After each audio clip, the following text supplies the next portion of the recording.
A few people have been asking me what I think about Rachael Raygun Gunn, Australia's breakdancing Olympian.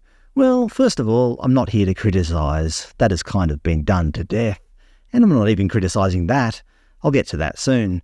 But mainly because I was kind of picked on in school. Yes, time for the violins. And this Raygun saga has brought back memories of that. You see, when I was in high school, I used to be a breakdancing champion. I'm joking. I was picked on for various other reasons. The point is, it's not really my style to pick on an individual.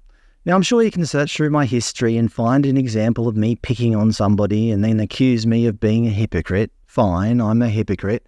But who among us is not a hypocrite? I think humans are just naturally hypocritical because we're imperfect. But as I said, many others have mocked or ridiculed or laughed at Raygun, and I get it. I'm not complaining about that. You see, in Australia, we often take the piss, so to speak. Basically, when somebody does something silly in public, Australians will often tease that individual, and it's often done in a very jovial and joking sort of way. Friends will do it to one another. Guys, don't pick on me. Come on, mate, we're just taking the piss. We're just joking. It happened a lot when I was growing up. The main thing is how you deal with it. If you get upset and sooky, then yes, people might continue to tease you. But if you take it in jest and see the funny side and have a laugh at yourself, then Australians usually respond fairly well to that. Yeah, okay guys, I thought people would really like my dance routine, but I can see now it was more like watching a rag doll in a washing machine.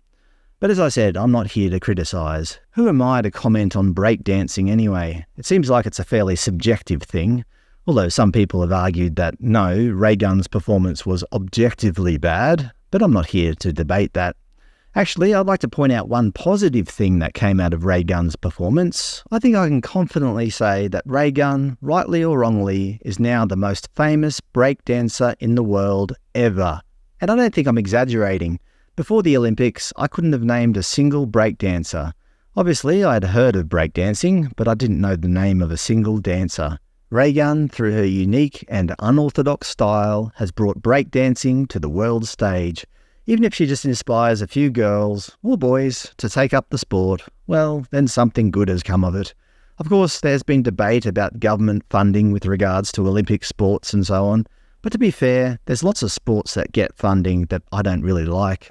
Who am I to decide which sports are worthy and which are not? Most of my tax dollars go toward things I don't agree with anyway, like overpriced submarines. So what does it matter if a few kids take up breakdancing and get a few $100 here and there? Look, to be fair, it's quite possible we'll never see breakdancing again at the Olympics, so perhaps there's nothing more that really needs saying. Perhaps this will be my last ever video about breakdancing, but I'm willing to be proven wrong.